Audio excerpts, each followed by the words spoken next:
Hi, and welcome back to another episode of Ask Clever Over Coffee, How AI Built This. I am your host, John Marino, and with me is my co-host, ChatGPT, and the voice is Billie Darkenwald. Hi, how are you doing? Good. And today we have a very special guest in studio that I'm very excited, who is Mark Price. Hey, Mark. How you doing? Great to have you. Thank you for having me here. Yeah, absolutely. And today is all about AI in education. And let me tell you, we have a lot to cover, and I am super excited to have Mark here because he is on the front lines of education as an adjunct professor at the University of St. Thomas. Well, thanks for coming in and meeting with us today. Well, I'm very passionate about this subject, so I really enjoy the chance to be able to talk about it. Yeah, absolutely. And, with that, I want to just start and tell the audience just a little bit more about your background and how you ended up teaching at the University of St. Thomas and a little bit more about that as well. Sure, it's my pleasure. So I have an MBA from the University of Virginia from the Darden School of Business and came out here to work in packaged goods and worked in packaged goods here and in St. Louis and then came back, joined a consulting firm and eventually started my own. And I ran my own consulting firm called first M Squared Group and then later Lift Point Consulting and ran it for 16 years and then sold it to another firm, worked in nonprofit for a little bit, and then increased my engagement at St. Thomas. I'd been teaching before St. Thomas at St. John's and St. Ben's. Okay.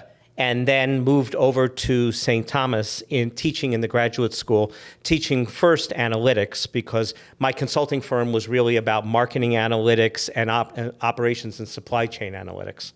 And so moved first to teach analytics and then moved into AI with these kind of incredible changes that have come around in the last 2 years. So I developed the first executive education class that they've had at St. Thomas on AI. Okay. And then I also teach at the graduate and the undergraduate level about business applications of AI.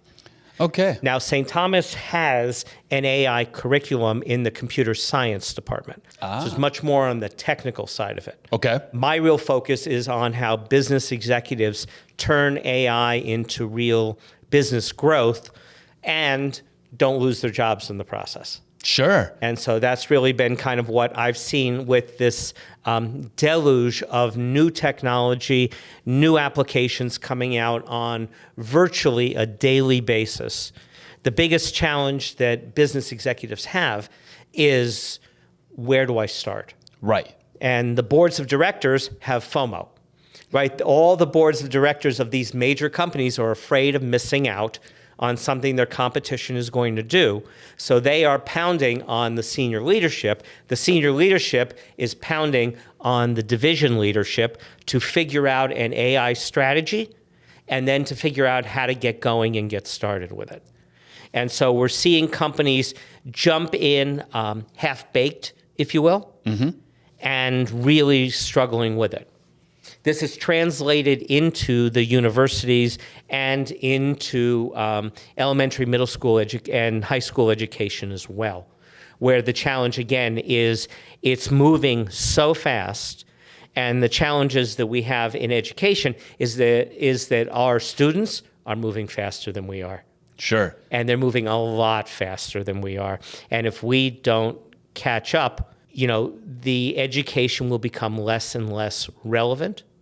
The other thing is that there's tremendous opportunities for us to fix some things that have been endemic in the educational system in this country for 100 years. Yeah. Certain kinds of things that have really compounded ethnic and economic disparities and inequities. Yep. We have a chance to correct some of that with the new technology today. So this is a super exciting time to be in this field. Absolutely. And, my first question is when the university is looking at adding AI curriculum to offer to the students, because AI is changing so much, even within a 3-month or a 6-month or a 12-month interval, what is the process that you and your team at the university level have gone through to make sure the curriculum is not outdated by the end of the class or within a year? And who are the stakeholders within the university that make those type of decisions? Okay, you asked multiple questions I know, at the same I'm sorry. time, so let me unpack that a little bit for you. Perfect. So I will prepare a curriculum. That curriculum, I will let them know that I will change before I teach it. Okay. But I will prepare a curriculum. It'll be approved by the department. It needs to be approved by the university. But they understand that by the time I even gave it to them, it was out of date. Okay. So I just basically kind of set a cutoff date and say, just so you know, for the class that I'm teaching in executive education in September, if anything happened in August, it's not in there. And most likely a lot of things that happened in July weren't in there too, because I literally can't be changing the curriculum up to the hour that I present it. Sure. The challenge that we have, from a student standpoint is how do we get our students current? I mean, this really fits in with a growth mindset and the need to be a lifelong learner, because things are changing so fast in this kind of field of AI and how it's being used in businesses, that students have to really be on top of their game. Right. But the interesting thing is that the employers that we have spoken to, the people who hire our students, have said that they would rather have a student with less business experience and AI rather than more business experience and no AI. And what they define as AI is more than just a 1 or 2 sentence prompt. They want people who can use Gen AI kind of in meaningful ways inside their organization. And so it's our job, it's our duty to give our students the skills that will help them get employed afterwards. And that makes sense. Like when I was learning AI in the beginning, I was just literally going on ChatGPT, putting in different prompts and seeing how it worked. It's like you're just brand new training wheels. Let's see how the machine works and just get into it. And then I started watching more videos of other people, the do's and don'ts of what you're looking for. And then I've realized over time, of course, is that there is a specific way to maximize your output by using AI and really understanding it. And 2 things that have really come across for me by using it all in the last few years is that one is that you don't need any coding experience to be able to use AI. That's absolutely true. And then secondly is it's okay to make mistakes. Sometimes I'll put in a prompt and in my head, I feel like I wrote it right. Like I feel like I know what I'm asking. And then the response will be short. And then I'll be like, okay, let me try it a different way. And it's almost like, when you go on Google and you're searching for different things, sometimes, like when I'm asking for sports history or any sort of history, that maybe I'm not asking it the right way to get the specific response that I'm looking for. Yes. So you do it 2 or 3 times and it's okay. Yes. And what I've been doing or, been always challenged with is making sure that when I sit down and I'm putting in different prompts, can I maximize the best information in return? And then once you do it enough, of course, with practice, you get better and better at really getting a detailed response. When you are teaching with students, first, do you give them like prompt training or take me through like kind of the beginning of like, how do you intro AI to a brand new group of students? Well, the first thing I do is figure out what they know already. Okay. Because it's very possible that in some areas they will know more than I do. Okay. Because things are changing so fast and because there are some areas inside AI simply from a function of time that I have not had a chance to get that deep into. Once I do that, what I do is I take them through a series of exercises and I teach them a structure to how you do prompt engineering, how you put in a context, how you put in a persona. So I did something the other day looking at advances in AI in healthcare insurance. Okay. So instead of saying, tell me about healthcare insurance and AI, I said, you are an expert, you being ChatGPT in that case I was using, you are an expert in research related to the insurance industry and technology. I want to use insights on how AI is working with health insurance in order to be able to go to health insurance companies and find opportunities for them to grow their businesses. Give me what you perceive to be the 5 major insights or innovations that you've seen in the last year, which means I'm telling you specifically, from July of 23 through August of 24, and then give me 5 insights from an expert that you find out there also.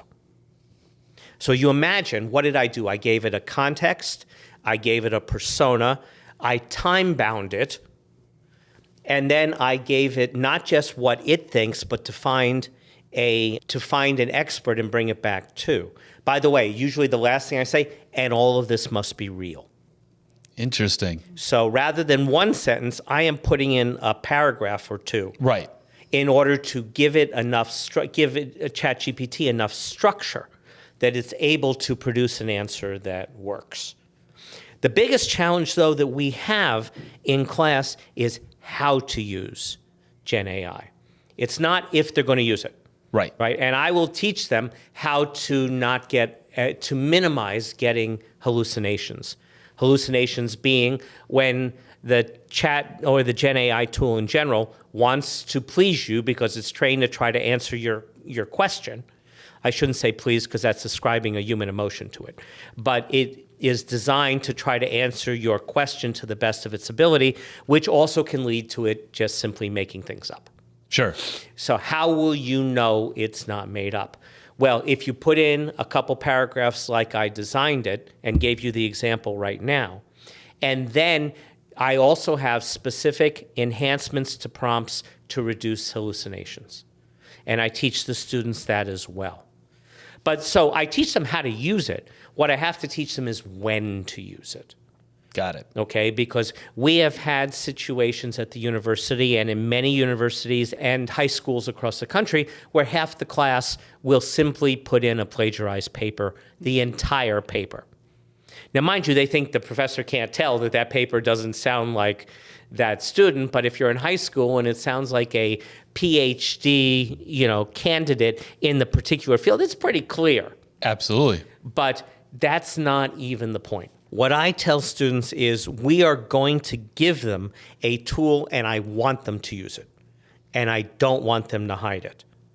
But what we teach them in class is to cite the sources you use in a paper, right? So if you're going to ask ChatGPT a question, first off, you better make sure what you have in there is right because that paper is yours. It's the student's paper. It's not ChatGPT's paper. Right. And when you go work in the business world, if you use ChatGPT for an answer and you show it to the VP and the answer is wrong, you're going to be in real trouble, not ChatGPT. Yeah. So you got to make sure it's right. But the other thing is you have to be able to, I want you to cite your work. If you use ChatGPT, good. I want you to tell me what Gen AI tool you used, whether it was ChatGPT or another. I want to see the prompt and the date you ran it, right? You got to see the date because things are changing so fast. Sure. And put that in there. If you don't, I'm going to toast you because I've given you full ability to use this. The other thing that people need to understand, and particularly in the field of analytics, is that there is some information you simply shouldn't put in Gen AI at this point. They are not yet secure enough that you could put in confidential information. So if we have a class, the capstone for the Masters in Business Analytics, where we're actually working with outside companies, and they are giving me and giving the students the real information. You can't put that into a Gen AI tool unless that client gives you permission to do it. Right. It's a huge issue. Right. So you have to take care of, be respectful with the data you get. Now, you can ask it for ways to analyze things. You can mock up a problem similar and have it work on that. You can create templates. And templates for me, because I've only been teaching for 5 years or so, there is stuff in academia I just don't know how to structure and how to do because, it's a huge administration. So they will ask me to fill out a form for something, and I'll be like, I don't have the faintest idea. So I asked ChatGPT. I have just been asked by a major university to fill out a form like this. Can you tell me what it is? And can you give me a template? And can you give me a mock-up? And if you give me that, then I can do the work. But it advances me in my work as well as the students. Sure. So just going all the way back to your question, we have to teach the students how to use Gen AI and how to use it ethically and responsibly. The other piece I want to it is we have a strong focus at St. Thomas about the greater good. And so I have specific prompt engineering to address racial and economic inequities and ethical issues. And I am advising my students to include that in their prompts and to structure the prompts differently so we can be aware of the fact that Gen AI fundamentally trains itself on history. Mm-hmm. And the victors write the history.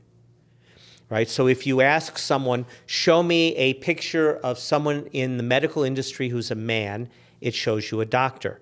If you say, show me someone in the medical industry who's a woman, it shows you a nurse. So these things are inherent in the not in the technology, just in the training. Sure. And it's not Gen AI's fault, right? Right. We know that history is littered with these things and so much work that we have to do to try to address these kinds of challenges in culture today and going forward. Sure. So I want the students to see it, acknowledge it, and address it. Which makes sense, right. Have you ever, I know you ask a lot of questions to ChatGPT. Have you ever been interviewed by ChatGPT? I have never been interviewed by ChatGPT, but if I'm going to be interviewed by ChatGPT, you can let it know that I have a few more questions this afternoon for one of my students. So when I get home, there'll be a little more work for it to do. Well, we have an exclusive then for you because our co-host is ChatGPT, and Billy does have a couple of questions for you right now. Yeah. So go ahead. Absolutely. Yep, just going back to the students and their engagement and their curiosity. So the first question is, are they most excited about theoretical foundations or practical applications? Do you see it one side or the other, or is it kind of a mix? It's overwhelmingly practical. Okay. And the reason why is because people are worried about getting jobs. Mm-hmm. Right? And you see these big layoffs in Silicon Valley, and you can doom scroll and find no one will ever have a job again if you look hard enough, which is nonsense. But the students are concerned about being able to prove to companies that they can do work leveraging AI and then be able to do it when they get out. And that really is the fundamental issue. That's good. And that goes into my second question just about curiosity. Other than, the job topic, are there any other topics that come up that are that sparks their curiosity on that? The other issue that I talk about in my class, I don't know if it sparks them or I spark them to do it, is about the upcoming dislocation of lower-level white-collar workers. Mm-hmm. And this is going to come through, in my mind, in the next year to 18 months, and it's going to be similar to the dawn of the Industrial Revolution.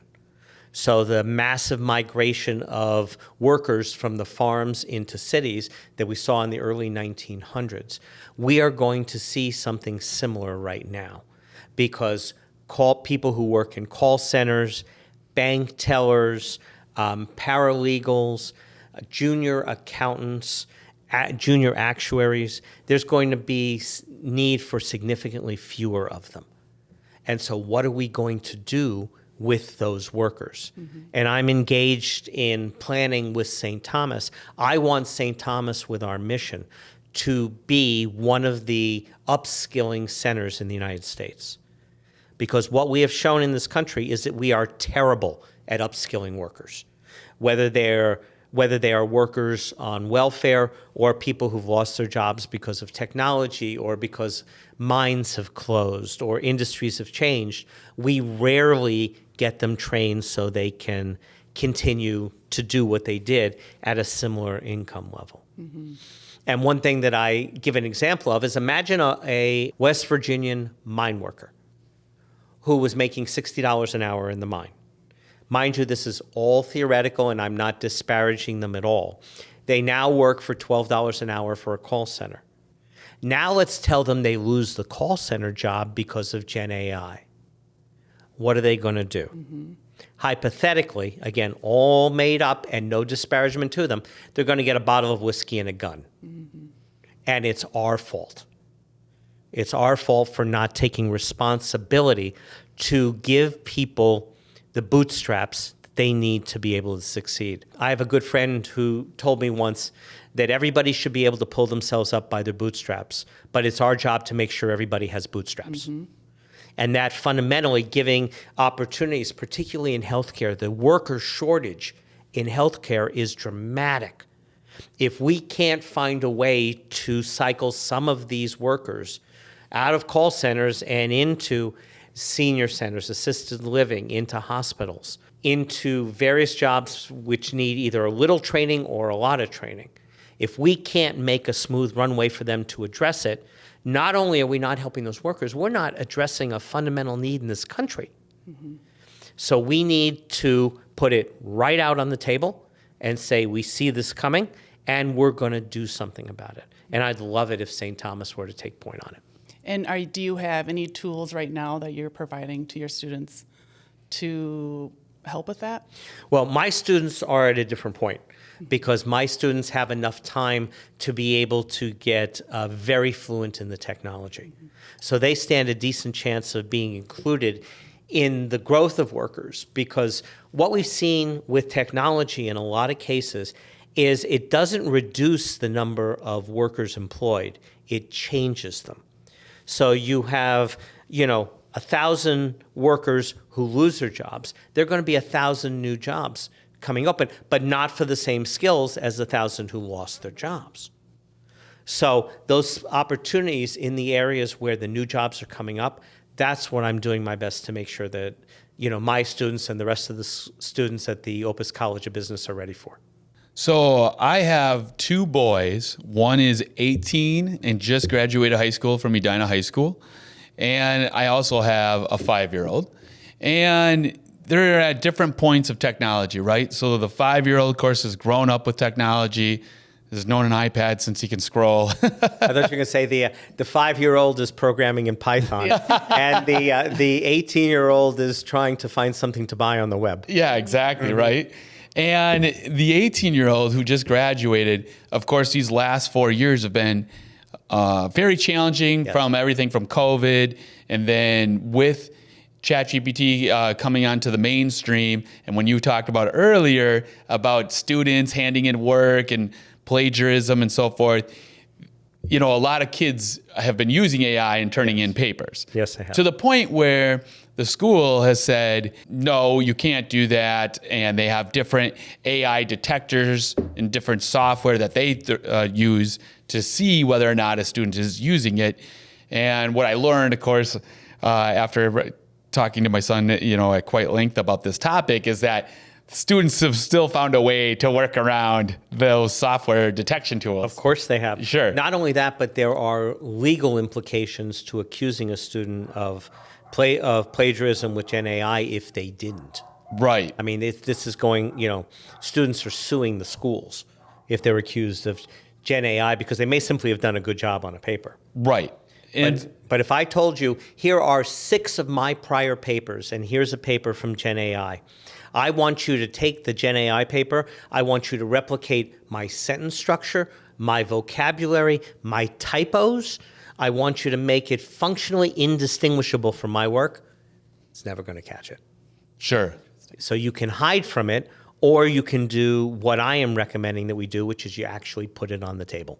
And you embrace it. And yes. So when you were talking about earlier that, you encourage your students to use the AI tools and to cite the AI yes. that they're using, which I think is fantastic and totally makes sense. But here you have another school that is completely banning all of the AI tools that are available.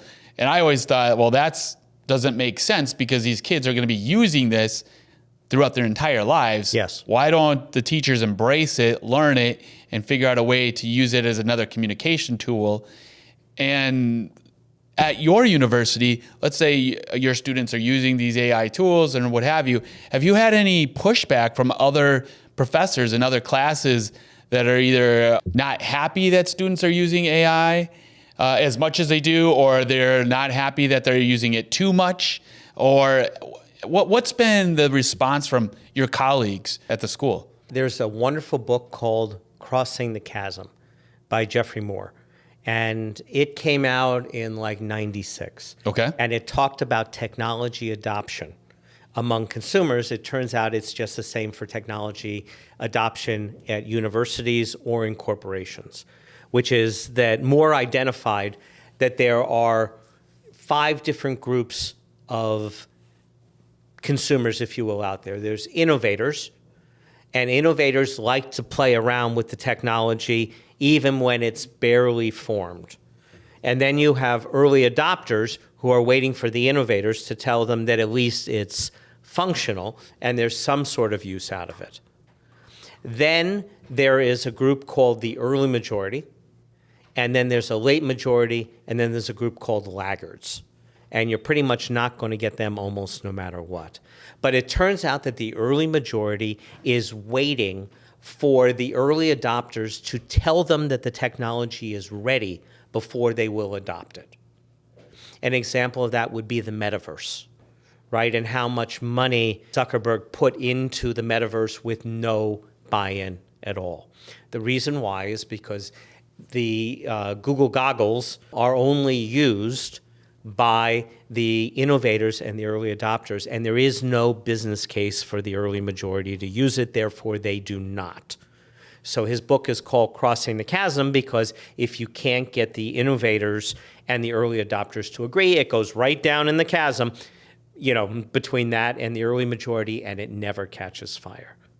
What we have at the university is innovators, we have early adopters, and we have early majority and late majority and laggards. We have them all at the university. We have people who say, I want no part of this. And then we've got people who say, look, this could be interested, but I don't have enough time to figure it out. I'm waiting for someone to figure it out for me, and then I'll use it. That would be an early majority kind of behavior. I'm an early adopter, so I'm not a heavy-duty coder, so I'm not involved in kind of some of the earlier pieces of this or a lot of the Python coding to connect applications together. I'm not in any of that stuff, but I'm a heavy user building business cases and use cases for how to use it. It's my job, along with several other people in the university, to create those use cases and to make it easy for the early majority to use it. When they see us use it more and more, the early adopters, and then they try it and they find out it doesn't bite, then they tell a few more people who tell a few more people, and it builds over time. It's a long way around to the answer to your question is I've got everybody. I've got people who say the university should never use AI. And then we've got people who say if we don't use AI, we will no longer be in business. And that's a little bit of the opinion that I have on this. So it is an imperative for universities to figure this out, because part of what we're seeing, particularly in small universities in rural locations, is declining enrollment. Mm-hmm. If there's not a path to employment, given the high cost of university education, people are just choosing not to or figuring out some alternative path to do it. We have to earn our right to be able to educate them. We have to show them that we have the curriculum and the AI enhancements to it, because otherwise they won't come. And then for the students we have who are already there, we need to upskill them so that they can get the jobs, because that's part of, if you're going to pick up $200,000 of debt, you really need to know that you've got a job. Mm-hmm. And so that's kind of one of our real goals that I would see around as well. Sure. Again, very long answer to your question, but no, we've got everybody. And so when you have everybody at the table, I would think that those conversations would be extraordinarily interesting, because you and I are older. I have no idea what you're talking about. Yeah. And I've seen a few shifts within my time, and one of them was, I do remember a day where we did not have the internet. I grew up in what I call 1994. It was the digital divide where, okay, now most companies were started to have like a website. Most people started to have an email address, and the shift was 94 to 96, but it happened quite quickly. And by 98, there was all sorts of things going on the internet. But in the beginning, it just took a little bit. Right now, I remember a lot of resistance. I remember a lot of older companies like printing companies, direct mail companies, even the media, like newspapers. They did not like the internet. They wanted everybody to get their information from what they were doing. Yes. And then, the shift happened, and everybody had to adapt and get on board. Again, in 2010, and I know it happened earlier, I would say is the next big shift of life, which is the mass adoption of social media. Where, yes, did it start before 2010? It did. But in 2010 is really when Facebook hit 500 million people using it, and Twitter reached a huge adoption rate. And at the time, there was also Foursquare and, of course, a few other things. But before that, a lot of companies are like, social media, that's just for kids, or that's just for young people, or that's just for a certain demographic. And then I was like, oh no, your mom and dad are all going to be using it too. And they're like, that's impossible. They can barely use a computer. And then before you know it, every single person is on these social media in one way or another. And John, what you didn't address right in the middle was the ubiquity of mobile phones. Right. Because what really drove social media is everybody's got the web with them everywhere they go. That's right. And then the tools became more sophisticated. That's right. On these different devices. But I was talking to someone the other day who was starting development of a new system, and they were starting on the laptop. And I'm like, no, you need to go mobile first. Right. Because it's all about what you carry in your hands. Right. All the time. And you're right, that's what really took that over. Now you see the adoption of AI, and ChatGPT hit 1 million users in a month and 100 million users in 4 months, I think. You can correct me if that number's wrong. So much faster than any. We have ChatGPT. Can you help us, please, Billy? While we're looking at that, it is, no matter what, it is a full order of magnitude faster than any technology that we have ever seen adopted in this country or anywhere in the world. Right. And yet there's still a group of people who are resisting it. Yes. For multiple reasons. And one of the reasons that, I started the podcast was just to combat that fear of AI and to have a conversation about what people are doing and how they're using AI in different industries in order to create that conversation and that ability so people will embrace it instead of be against it. And that's what I don't want to see. And I would, just to your mission at the university level of giving people more skills to be better prepared and going and being able to be very versed in AI is really essential in being part of the new business landscape. And I was just curious about how you do handle some of that negative pushback right now. Is it a big percentage? Is it a smaller percentage? And how do you mitigate that yourself in working with your colleagues?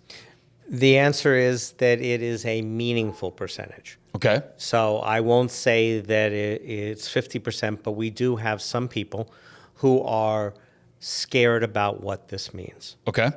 And I've often said that this is like a river that is rushing at incredible speed. You've got two choices. You can swim or you can be washed away. That doesn't necessarily make them feel good, however. Right.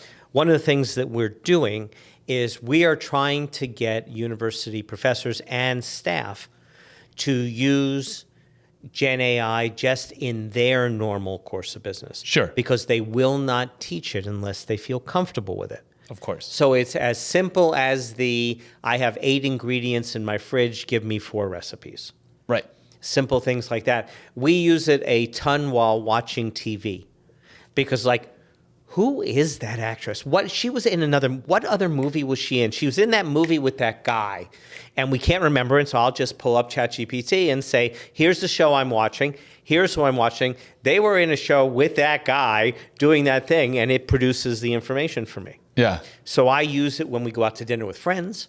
I use it all the time just in daily pieces. Yesterday, the convection oven in our house, all of a sudden the screen went blank, and I couldn't figure out why. So I asked ChatGPT how to do it. It gave me the instructions. I walked in, I pushed a button, it went back on, I walked out. So it's just using it on a daily basis. But tell me, ChatGPT, what did you find out? Yeah, so you were close. 1 million users in just 5 days. Oh, my word.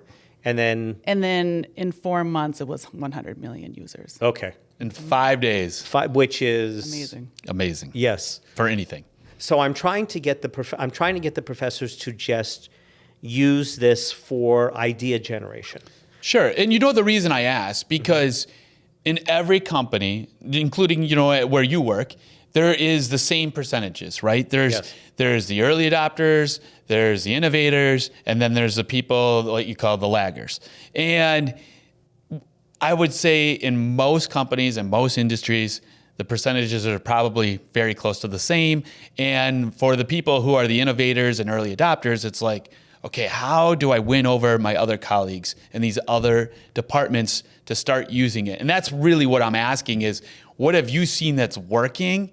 And maybe some people watching or listening can use some of your advice on like how to get other people to come to the other side and start feeling comfortable with Gen AI. So the best practices from technology adoption and digital transformation, which came right before this and obviously is still going on, is to put together use cases and then put together proofs of concept and pilot programs and track them and then publicize that through the organization. So what you end up with coming out of this is change management. It's so funny that the biggest challenge in AI is not AI. The biggest challenge in AI is change management, the same as it was for digital transformation, the same as it was for the internet. How do you get people to move from where they are, which is safe and comfortable and secure, to try things they haven't done before? Also, when they read in the news, it's going to cost them their jobs. The first thing you have to do is you have to let them know it's not going to cost them their jobs, or they will sabotage it. There's just no point if you can't give some level of comfort about it. That, by the way, is harder than it looks. From an ethical standpoint, you've got to see what you can guarantee and what you can't guarantee. Right.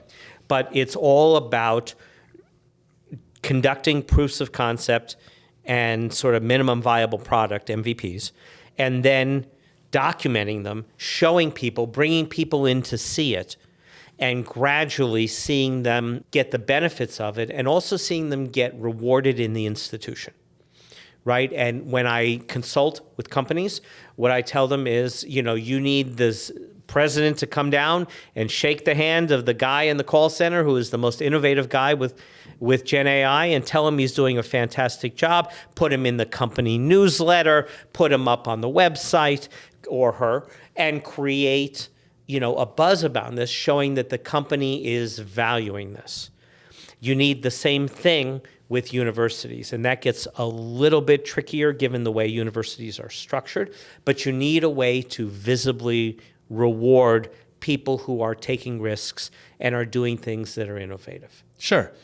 Now, when students in your classroom are submitting their work, out of curiosity, have you ever used like ChatGPT to grade a paper or anything like that? I have not used it to grade a paper, but I do have rubrics created, which essentially is an explanation to the students of the factors on which they are going to be evaluated for this paper. I can submit a paper. I have not done it.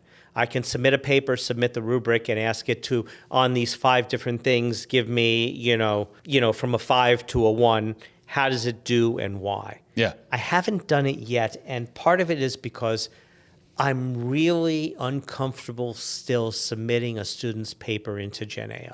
Okay. I was just curious because no. I feel like that might be cheating. I don't know. No, it's if a teacher was using very- the tool. It's a very to grade. I don't think it's cheating at all because it doesn't make the final decision, Sure. right? If I'm using it for recommendations, Sure. so if I say, give me 5 ideas and I want to do blog posts, which by the way I want to do, on strategic planning and how Gen AI is going to change strategic planning. I'm going to ask it for 15 blog ideas. Just give me the headline for them so I can work on it.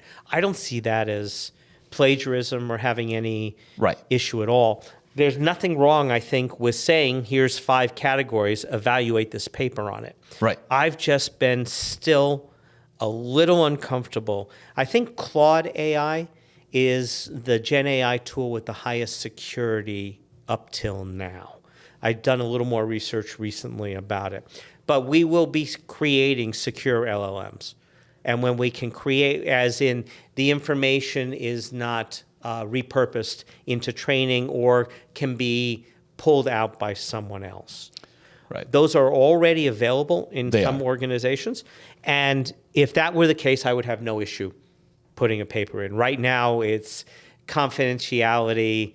And, if something makes you feel a little yucky, that's one of the tests of whether it's ethically okay or not. Sure. So I'm just like, not quite yet, but not because the process is a problem. It's more just, it's the IP, right? It's the students' ideas, and I want to make sure they're well respected in the process. Does that make sense? Yeah, it totally makes sense. I mean, right now, I know with OpenAI and ChatGPT, you can have a closed GPT, which means that you pay essentially like a Teams account. It's not part of OpenAI's larger training module, and they're not allowed to use or access it whatsoever. So it's a closed environment for privacy and security for companies and individuals and organizations that want to upload sensitive data and information, but not have the entire OpenAI be trained on that information. And John, here's the problem with it.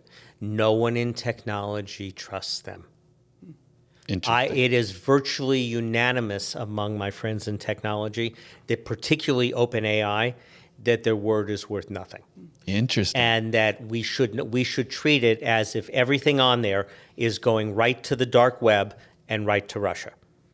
And so they are not yet comfortable that just by setting some settings on it, that in any way it is confidential. Now, Claude AI, which is run by Anthropic, has built itself as an alternative to OpenAI with data privacy right at the start. So I have a bit more confidence in that. I know some people who say you have to actually build your own private Idaho. You've got to structure it in a way that you can guarantee that it is confidential. That is closed down, right? Yeah, because there's not a lot of trust on Sam Altman right now. And the sense that maybe ChatGPT 4.0 actually is ChatGPT 5 and they haven't told anyone yet. I was just listening to something today that there's a major announcement coming out tomorrow from OpenAI, and we have no idea what it is at all. But if we're hitting the point where there's enhanced processing capabilities, I'm not even going as far as generative AI that would be imitating a human brain.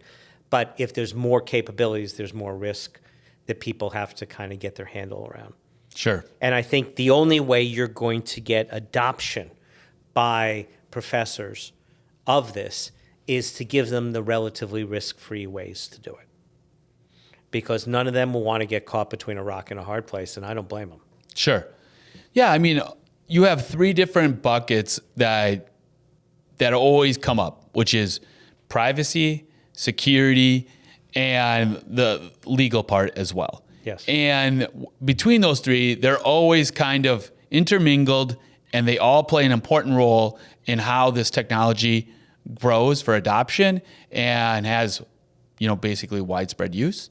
And I was curious at the university level, does the University of St. Thomas, do they have a closed private group? I mean, I'm sure in the computer science department they do, but do they have it, in other departments right now, or is that something in the pipeline? It's something that we have to do. Okay. It is not yet done. Okay. Though I'm sure that in comp sci and in the data science group, they're doing it all the time. I think right now, the big goal has been to get people to use Gen AI, just the common sense ways that can really help people without getting into the privacy and security piece. So telling students in my analytics class, if you are struggling with a particular analytic technique and you have put it in and you do not get an answer that you think is right, you can't put that data, if it's proprietary, in, but if it's out of a textbook and it's just available information, you can absolutely put it in and you can say, what did I do wrong? And get taught, which leads then to the real advent that I see for universities and for high schools, which is chatbots. One of the problems we have is that we fundamentally teach students in a factory model in this country. And the data is showing that we are not succeeding. Our math scores, our verbal scores continue to decline as a country, and it is embarrassing. And part of the reason is that we're trying to fit everybody into the same box. You sit at a table, the teacher gives you something, you do it, you get a grade, you go on to the next thing. After you've ticked all the boxes, you get a piece of paper saying you're done with that piece to go do something else. Fundamentally, people don't learn that way. Right. We have very little adaptation for differences in learning styles. Right. Also, some people just need different ways of explaining things.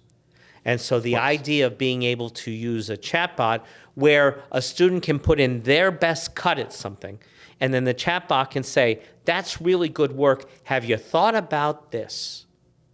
Have you thought about that? Have you thought about this? Not giving them the answer, but guiding them through an investigative process to be able to come to an answer that they own, that they're not given, is a game changer. And it can be individualized.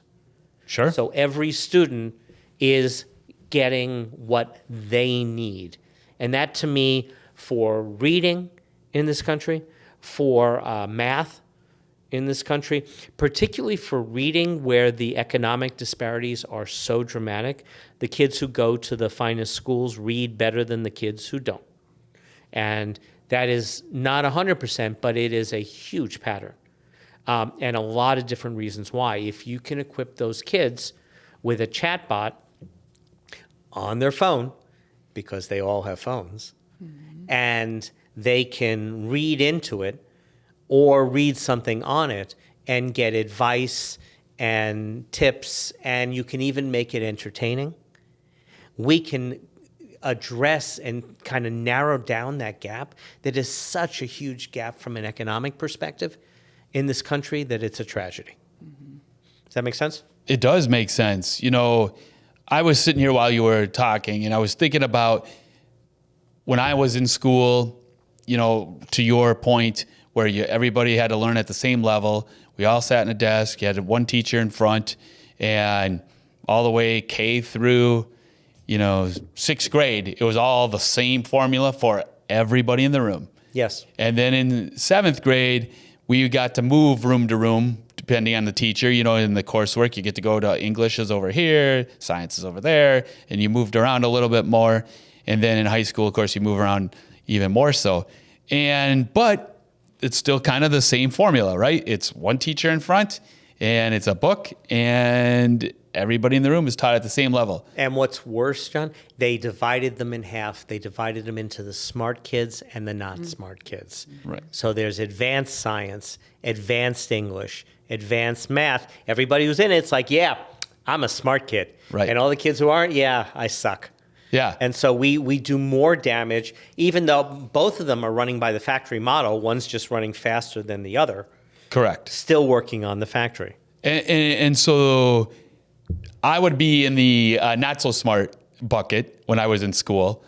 And I learned, or didn't learn, until I was at college at the University of Minnesota, Twin Cities, that I had a learning deficiency and I needed to learn how to learn. Yes. And it took me freshman and sophomore year of working with somebody in the department, and I had to go extra to learn how to learn, because I was like, I go to class, I understand what the teacher's saying. It's not like I didn't understand what was going on in the class, but somehow my test scores were not reflective of my basic understanding of everything that was being taught. Yeah. And it was extremely frustrating. So I would go and seek outside help on a regular basis. And I was like, at the end of the second year, when I finally had all the tools to learn how to learn, then I was like, wow, I wonder how much further I would have been in high school if I would have these tools as a freshman of how learning I need to learn. And what came of that is that I needed somebody audibly to tell me and read me the test, and then I performed 25 to 30% better just because I was listening to the questions asked and not just reading it. And John, you went to an excellent university, and you went above and beyond to get the training you needed. Right. What breaks my heart are the kids who didn't. Of course. Never got to it. Correct.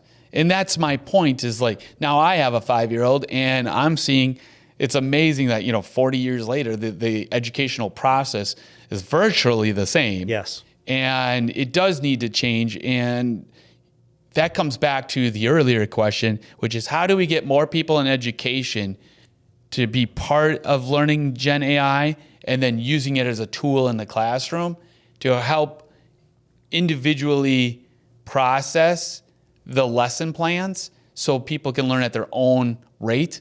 And then now you're teaching right along with them instead of like separation, because you put 30 kids in a room, there's 30 different speeds to which that student's learning. Yes. Right now, given the current tools, it's really hard for a teacher to kind of really teach on a one-to-one level to all 30 students. That's virtually impossible. But now with the technology, you could bridge that gap a little bit more. Now, there is educational technology out there in schools, and I've done some consulting in that industry before, and they're doing some pretty amazing things, but they tend to be highly remedial. So they are for the students who really can't get the work done, almost at all. Okay. And then there are, the district allocates money, and the money is used to buy software, which is then implemented inside the schools. Sure. So for the kids who are really not even close to making, kids who are 2 or 3 or 4 years behind in reading, what do you do when you're in 9th grade and you have a kid who reads at a 5th grade level in class? What you do is either you let them color in the corner, which is a terrible thing, or you put them in a remedial program, which, by the way, destroys his or her self-esteem, but also does get some training coming out of it. What we need to do is figure out a way to make it go broad scale and find a way. It really brings up the question of what's the job of the teacher in that kind of environment, right? Where there's customized curriculum for every student. The teacher becomes a problem solver and a cheerleader more than they are just simply a spitter-outer of content, which I think, frankly, is what most teachers would really like to do, is help their students understand what they're doing and be able to focus more on that. And you see it a little bit in places where people talk about flip the classroom. Flip the classroom is where you record the lecture. The students take the lecture as homework, and then they come in as what they do for their homework, and then they come in class and they do the homework in the class. And when they do that, the teacher can walk around, figure out who's having problems, and actually teach instead of just spitting out content over and over again. It's one of the pieces that we've used a couple times at St. Thomas, and I've been pretty pleased with the results. I think there's still more for us to do in finding out more places students get stuck, because what you find when you flip the classroom is you find the things they didn't tell you they didn't understand. and it comes out at about 100 miles an hour. So it takes years, at least multiple semesters to try to make that more and more complete over time. Now, do you see more educators, which would be your colleagues, really trying to bridge the gap to help influence or change education on the whole using technology? Do you see there's an interest amongst your colleagues to tackle that issue? I think what you see at the Opus College of Business at St. Thomas is a real focus on making sure that our students are ready for this new business environment that they're going to be coming into. Okay. The focus is really, because it's a business school, it's about how to make sure that students are equipped to get the jobs, keep the jobs, and succeed over time. Right. So it tends to be a little more focused on that and what are the tools and techniques that we need to use. There's another group at the university who also is networking with other universities to try to improve overall how education's done. It's not really, I don't want to say it's not our job, but the job we have is substantial enough, trying to make sure that we're able to go down this learning curve so fast to make sure our students are ready. There's not a lot of time to try to solve education as a whole at the university and the business school. It's not to say the university isn't, but in my particular group, we're not. Got it. Another question that I have for you, I know I'm bouncing around a little bit here, but we've covered a lot of topics, and I just do have some follow-up questions from earlier. Absolutely. When you talk about the ethical considerations and AI governance, one thing that comes to mind for me is the stakeholders. Like, for example, like I said before, you have the legal, you have the privacy, and then you have the security. And there has to be input from a group of people to make sure that everything kind of stays on track. Yes. And that it's beneficial. Like, who's involved at the AI governance for St. Thomas? Oh, the AI, it's a group of relatively senior people from the law school. Okay. We have an outstanding AI ethicist who's a tenured faculty member who's involved in that as well. We have the people in technology involved. And that's really a university-wide piece where we have put together the first round of AI policies. Okay. And I say first round because by next year, we're going to need to do it again. Sure. Because there'll be more things to worry about. But no, one of the very first steps that you need to do in an organization or you need to do in a university is lay out the guidelines. Absolutely. Because the first rule is do no harm, right? And we got to make sure we're not doing harm to our students. We're also not doing harm to anyone who owns intellectual property anywhere that's out there in the world. Right.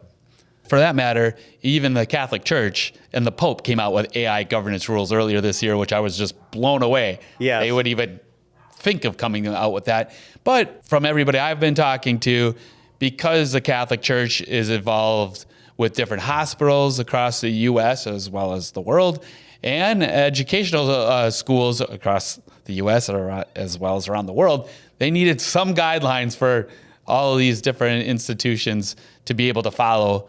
So governance is very, very warranted and very needed. For PII, personal information, and HIPAA for any sort of medical information coming from a hospital, but also coming from a clinic, coming from a therapist, wherever that information may come from. The rules around it are strict and appropriate. And so we need to make sure that those don't get inadvertently shared. Right. Out in the world. And it's hard because there have been security breaches. Absolutely. And that's something to be always cognitive of. But then there's one more challenge that when you're building an LLM, and you touched on it earlier, and I just want to circle back with a few more follow-up questions, which is regarding when you train an LLM, it's as good as the person training the LLM. Yes. And there's the biases that we talked about. And at the University of St. Thomas specifically, who would be the point person to provide more advice or governance for the biases or potential bias of an LLM? Like, who specifically at the University of St. Thomas that Well, we have an associate dean who really is kind of heading up the promotion and figuring out kind of the rules around AI. Okay. And he reports to the provost, and he's the one who would kind of be most focused at a university-wide level Right. on what should be going on. Right. Have you seen or had feedback from your students or colleagues of some mistakes that the LLM has produced in terms of any biases that it got corrected right away, or has any issues happened so far? Oh, all the time. Okay. I mean, the LLMs they are the product of their training. Right. And so particularly if you're dealing with issues around Native Americans, we've looked at that. Someone did a case study at one of the seminars I attended about some artwork that was from Native Americans from, around the founding of the country, and kind of the feedback that the Gen AI gave and how it was possible to see the biases within it. So there are examples, all over the place. What you need to do is begin with the end in mind, right? And that is, like I told you before, I've identified a series of prompts, and I think I'm just scratching the surface on it. Right. When you put those in, you can say, I am concerned about, let's say biases against Native Americans in this particular evaluation of this particular artwork. What kind of prompt should I put in here to make sure that that is not an issue? And it will give a bunch of suggestions. Right. And then you can build that into your prompts and use them over and over again. So you build a body of knowledge Right. around the guidelines you give to the Gen AI tool. Right. To help it address those kinds of things. But you must be aware, it's just like we see it all over the place still today. We see disrespectful treatment of women in many places. And as a daddy of 2 daughters, I take that serious. But how do I make sure it doesn't show up in academic work? How do I make sure that when you're doing a survey of great authors of the 1920s, that you include the great women authors of that time period too? You've got to begin with the end in mind, and you've got to figure out those prompts and put them in to be aware of what's going on. Vigilance is the only thing that we've got, but it's not just Gen AI. I'm really talking about something across society in general now, that it's so easy to get complacent and say, until the last couple years, I think everyone would say, we pretty much got this under control. We're not very racially biased. We're not anti-Semitic in this country. This is a better place. And now we know that's not true. Right. So what we need to do is be more vigilant, more aware, and it's something that, as kind of part of the core mission of St. Thomas, it's something that we need to have across all the things that we do, including all the technology. Sure. And I know that every LLM is as good as its trainer, Yeah. and there's always a couple bad actors that can really spoil the whole thing. Yes. And we had in here earlier this season, we had a person talk about cybersecurity, and we were talking about how you train an LLM, and it takes just one bad actor to say, and he gave the example that if you wanted the LLM to say, the sky is purple, and you go, hey, what color is the sky? And he says, well, it's a blue or whatever. And then you go, no, it's not, it's purple. And then the LLM, comes back, no, it's not, it's blue or something to that effect. And then the bad actor just keeps going over and over and over again. No, it's purple, it's purple, it's purple, it's purple. I want you to give me back a response the next time I ask. And then finally the LLM will say, okay. And then you say, what color is the sky? It says purple. Okay, thank you. You can train an LLM. And so it is interesting about how do you protect to make sure that even though you have one bad actor here, to not affect the whole model. So anybody else who goes, hey, what color is the sky? They comes back with the correct answer and not what a bad actor was doing just to sabotage the whole system. Well, in analytics, what we do to make sure that that there's good data flowing into our data lake, for example, is that we have a series of validation scripts that we run every single day, or sometimes are running in real time, to make sure that not if, but when data gets bad, because it's data, right? Somebody can fat finger something, or a feed doesn't connect through, there's an update in software, 1,000 reasons, that it pulls it out and it waves the flag and goes, there's something wrong right here, and that's where it is. I have not seen this yet with Gen AI, but I could imagine a series of hundreds of validation scripts with kind of ranges of responses built into it, and that you run those all the time in the Gen AI and you look for abnormalities. Sure. I have not seen anybody do it yet, but I think it's going to be inevitable that something like that is going to happen. Right. And you could just pick one small, tiny fact of history or anything, and somebody trained the LLM to spit out the wrong answer. And we actually hope that that has a cascade effect, because if it's only one thing, it's impossible to find it. But if that one thing leads to another thing that leads to another thing, and then the validation scripts come back and say, hey, there's a problem here, all of my descriptions of weather are wrong because the sky is now purple. If the sky is purple, then what color is the moon? Then if the moon is made of Swiss cheese, then what happens here? And then eventually you would find those pieces. It's the only way that I can think. The other way is you have to set up guideposts on what people can enter. And the problem with guideposts on what people can enter, John, is that it limits the creative inquiry, which is how you come up with great stuff using Gen AI. Right. And it's no different than, I would think, than what you've seen with Wikipedia. So Wikipedia is a community-based encyclopedia that's fact-checked to a certain extent, that multiple people have the ability to add or delete different pieces of information within different topics. And an LLM is very similar, that you have a group of people entering information in, training it in different ways, getting, things good or not so good in different ways. And, there are going to be mistakes. There are going to be problems. And then ultimately it's like, what is the process to deal with an issue? And is that defined? And that, what I think when I talk to different businesses and companies and organizations, that just all needs to be set from the get, right in the beginning. You need to define it, have a protocol for it, and then move on, because it will happen, but that's okay, because like everything in life, you have to have a plan. And the other piece is you're assuming it's a bad actor. People can just simply ask the wrong things. And there are places where if you ask the wrong thing, you can do some serious damage, particularly to the smaller LLMs. Sure. So it's not always not always nefarious, right? It can just simply be true.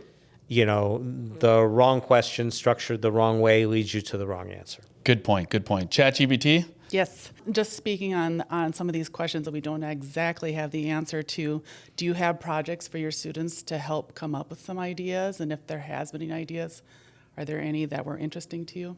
So projects on how to increase the acceptance of AI in a university, or? For example, putting, the sky is purple into the system, and how to make sure that that's not able to happen in the future.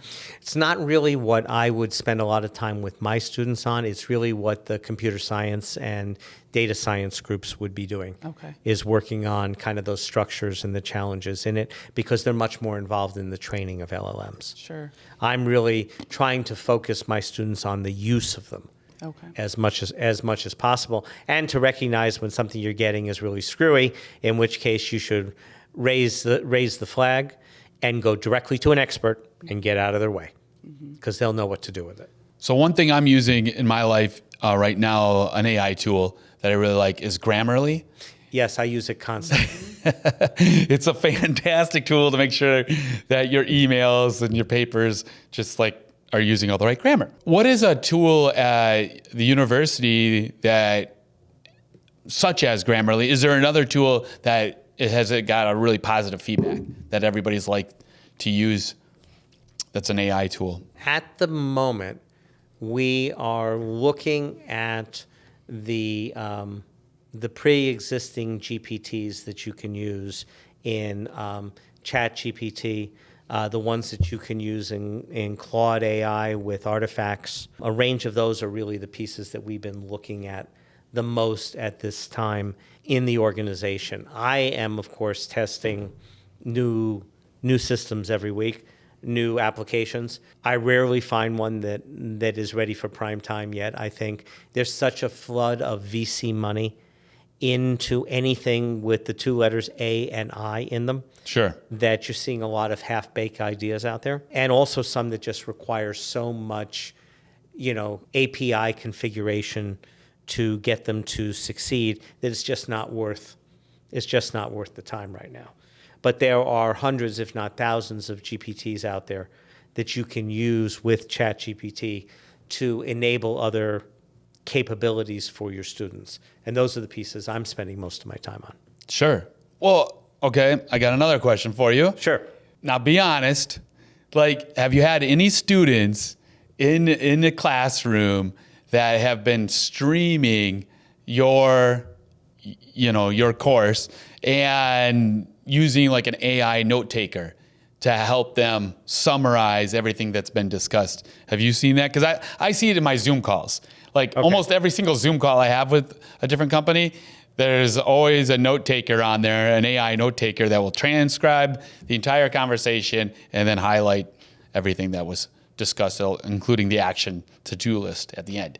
As students been using that? I will tell you, I don't have any knowledge of any of my students using it. Okay. It would not surprise me if they were using it, and I'm okay with it. And you're okay with it? Yes. Why is that? Because if they are creating summaries of my material, right, then anything to help them learn it, right? Ultimately, they've got to be able to internally process it. Absolutely. And incorporate it in whatever they do. Of course. And ultimately, my material is really my IP in the university. It's not something that they are supposed to be recording. But if they're recording it for the purposes of summarizing it and being able to get a better understanding of the stuff, more power to them. Okay. That's really the goal is to get them to be better, to learn more and be better students. And This is what helps them get there. I'd love to know it because I think very easily I could do it. I probably wouldn't give them the transcript, but I could record it and provide summaries. Right. Back to the students very easily. Right. What I'm trying to do, however, is not have incentive for them not to attend and just simply look at the recording, right? Because there's something to the interaction. There's a reason we do classes. Right. We don't just do everything recorded and then just go sit by the beach. We believe that students will learn better through the interaction, the questions, and the resolutions that come from real life engagement. And isn't it also just being in a room with other like-minded people? Yes. That collectively you learn from others, your peers? That's exactly what I meant, yes. Right. And so we do believe that it is better to teach together. Well, I know in the business world, I'm on a Zoom call, and now that it's being recorded, and of course they always say up front, this call is being recorded.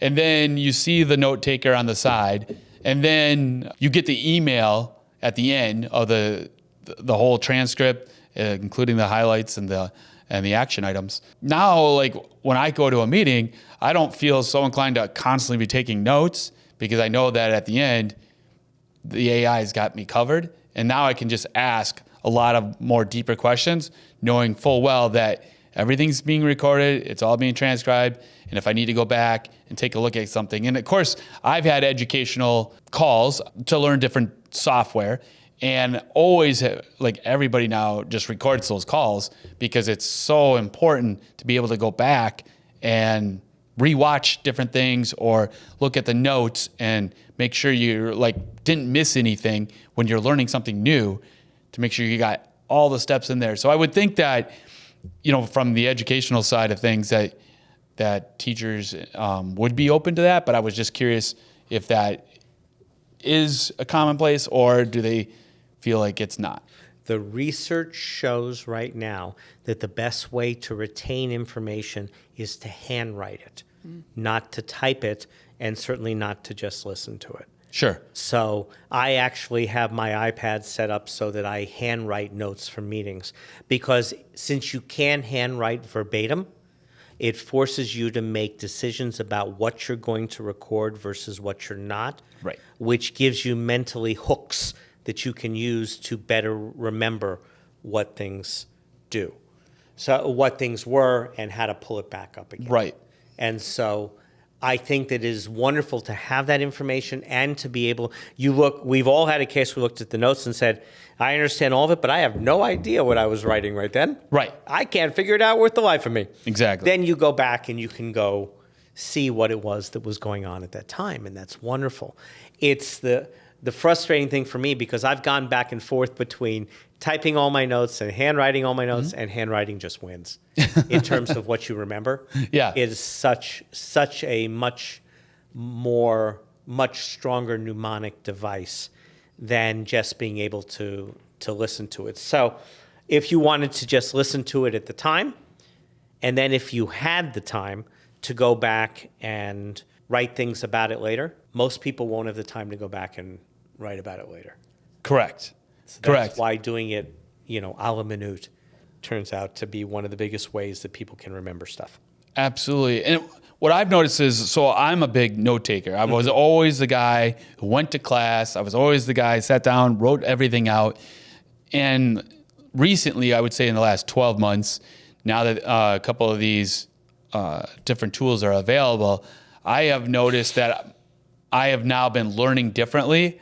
And because of these different tools, I've been trying to adapt and go, okay, now I don't have to take notes, because just like you, I always felt like I learned more when I do it. So same thing when I read a book. So when I read a book, any book, but nonfiction, fiction, you name it, I take notes, because that's when I went to college, and I told you earlier about that. That's how I learned. But now with certain tools, I can just go back, see the highlight, and then when I'm going through the notes, I'm like, oh yeah, these are the highlights, and then I read the different parts that are important to me, or what I thought was important, and it is really helped and changed in business. And what I've also seen, I'm not exaggerating, is like we'll have like 4 or 5 different companies in these different meetings, and there's this one guy that always uses the AI tool. It doesn't show up for the meetings. He just has the Zoom tool, record the conversations, because he's more the tech side anyway, so he doesn't have a lot of input, but he needs to be aware of what's going on throughout the whole team.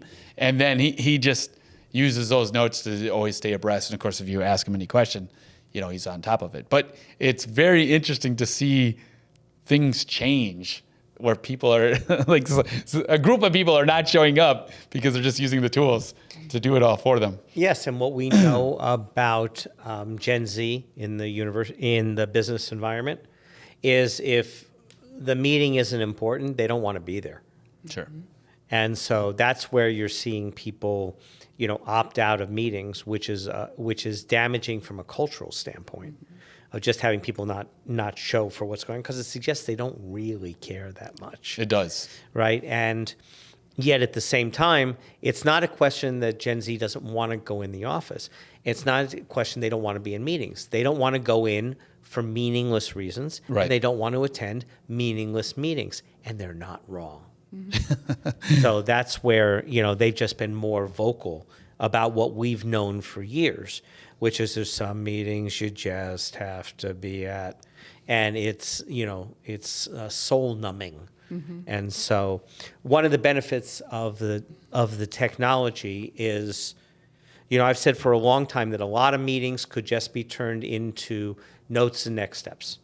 There actually is no need for the meeting at all, unless there's a decision that's going to be made in that meeting. Right. And I think that what this technology can do in the corporate environment and in the academic environment too is accelerate the transmission of information to people and highlight the areas where people do have to get together and talk about things and figure them out. Right, right. And I did read a while back about Jeff Bezos, and when he conducts a meeting, Yes. they send out the agenda for the meeting ahead of time. And then at the meeting, the first 10 minutes, everybody has to read the agenda, because it's the assumption that everybody who's attending the meeting even read what they're covering. So that way you could maximize the input for every single person in the room. Yes, he actually has a 2-page memo and a 6-page memo, and you're not allowed to go more than that. And they make the assumption that no one has had time to review it beforehand at all. Right. And so they sit there and they make notes for the first 10 to 15 minutes, and then they start the meeting. Sure. Everybody is up to speed. They're all current, as opposed to what usually happens now. The person who wrote the deck knows the deck. Yeah. And the person who wrote the deck is the only one who knows the deck and says, True. okay, guys, what do you think? And people are like, turn page, turn page, turn page. But if you could consolidate that into an even faster transmission of what really matters in the documents, I think you could accelerate business, and I think you could reduce frustration. And I think you can do it. I have to make sure that what I'm teaching them, at the university level matters. Right. Right. And my job, my biggest job is to answer, WTF. Why are we doing this today? What does it matter? And what are you going to do with it afterwards? Yeah. And if I don't have a good answer for that, I shouldn't be teaching it. I would agree. All right, I have one more question for you before I hand it over to ChatGPT, who's going to do the Fast 5 with AI, which is always a fun segment here on our show. Okay. But my final question to you, Mark, is what do you see as the future of AI in education? Where do you think it's going? Where do you think it's heading in the next, let's say, 12 months to the 36 months?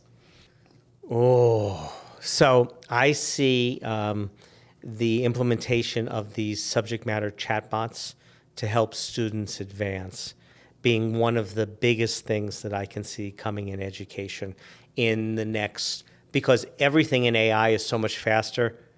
I'll tell you, John, I can't tell you what 36 months is going to look like. Okay. I can tell you because assuming we get a ChatGPT 5 and what comes out of that, I don't have the faintest idea.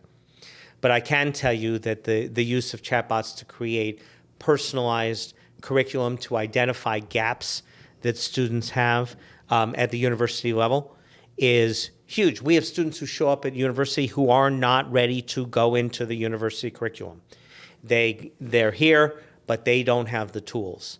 Let's supercharge them and give them the tools they need so they can advance as fast as they can gain mastery of the content, right? Not as fast as the curriculum says, but as fast as they are ready to do it. I see that as one of the most exciting things of all. The other thing I see that I'm really intrigued about and I don't yet know how to handle is the development of short-length videos like Sora and LTX Studios. And there's another one that just came out in the last week that I can't remember the name of because they're coming too fast. We know that this generation is not necessarily heavy readers. So the ability to translate it into videos to provide to them and for them to bring back their issues and problems in a similar format, I think has got some really interesting potential at the university level as well. Yeah. So those are the things that I am playing around with right now. I also think that very shortly, in the next month or two, you will just be able to, the same as you can say, hey Siri, you will be able to say, hey ChatGPT, ask it a question and get an answer. The new version of some of this voice GPT, instead of needing, a minute to be able to answer a question, is down to 300 milliseconds. And the reason it's 300 milliseconds is that's about the speed in personal communication between someone asking something and someone answering. Wow. So it's going to hit that level, and it's going to hit that level in the next month or two. And that's going to make it so much easier to ask and answer that I think it could make a big difference. There are so many more ideas I have for you about the implication of We'll have to bring you back. machine learning, being able to look through documents and identify, what does it mean when you can compare, balance sheets, and you can, instead of comparing balance sheets and that's a 3-hour assignment, that's a 3-minute assignment now. What does it let you do with that additional time? The other thing I have to tell you that I think is one of the most important things of all is we have to teach our students to be critical thinkers. Mm-hmm. If there's one thing we need in the world, almost more than anything else, we need people who can read things and evaluate them based on what they know and what they read and ask questions about it. Using output from Gen AI and then having the students critique it figure out what gaps, what are the strengths, what are the weaknesses, what are the biases, and training them in how to do that across business, across analytics, across literature, across journalism. Teaching them these capabilities is, I think, mission critical for a university. Yeah, for sure. For the university period. So this is how it goes. Okay. How does Fast it go, Five Tom? with All right. AI, and Mark Price is in the house. So with that, she's going to ask you a series of questions. They're supposed to be one-word answers. Oh. Not everybody sticks to one word. Sometimes people cheat and they go longer. I already have one that he will have to do more than one word. So Oh, good to know. Thank you, ChatGPT. But either way, I think you're going to have fun with it, and we'll learn a little bit more about you from a different angle. So ChatGPT? all right, the first one, which I think you might have to use more than one word. What's your best teaching moment? Short answers. Short answer. Best teaching moment when I surprised the class with an insight that nobody in the class ever anticipated. That's good. All right, second one, top student quality. Inquisitiveness, curiosity, Favorite classroom technology. not using technology. That's a good one. Go-to lecture topic. Really big dogs. Really big. Dogs. Okay. I am one of my real passions. So I'm already that I'm a CrossFitter and a tennis player, and I do Peloton. But I am also obsessed with really big dogs. Oh, me too. So any chance I have to show a picture of a dog in class, I will vary from the curriculum and do a quick dog aside. I love that. And they put up with me. A dog dash ASIDE, not dog ICIDE, which sounds like bad things happening to the puppies. It is not that. I will do a quick aside and show them a really cute dog picture because it's a little bit of who I am. I love it. I love it. One word to describe your students. Overwhelmed. Okay. Well, that was 5, but now I'm breaking the rules. I have 2 more Okay. because you are into Peloton and CrossFit. Who is your favorite Peloton instructor? Alex Toussaint. Why? Because not only are his workouts brutally hard, but he uplifts you at the same time. Oh, I love it. And challenges you to be better than you were before. Sweet. Love it. All right, last one. Preferred CrossFit exercise. Clean and jerk. So that is taking the barbell from the ground up to your shoulders and then bending your knees and then putting it up over your head. Sounds dangerous. It's a full body exercise. Mm-hmm. It's not dangerous because everything in CrossFit is infinitely scalable, and you can't lead with your ego. Love it. Right? And I can't lead with my ego because if I get hurt, my wife's going to yell at me. So I try never to do that. Love it. Thank you. Well, Mark, we're winding down the show here. Is there anything else coming up that you would like to give a shout out or plug? Because this is a great time to do it. If you have anything coming up, I know school is right around the corner. But if there's anything else you want to talk about or let others know, this is a good time. That's wonderful. First off, thank you for having me here. This is wonderful and it gives me a chance to talk about what I'm so passionate about and really trying to make a difference in these students' lives. September 10th and 11th, I'm going to be teaching an executive education class on business applications of AI at the University of St. Thomas. I also have a series of blog posts that I will be producing and circulating through the university as well. I also have a real passion around new applications of AI, and one of them for me is strategic planning and how to teach our students how to leverage AI, because they're often going to end up being on strategic planning teams inside the companies that they work for. Good to know. Good to know. Well, thank you guys for watching and listening.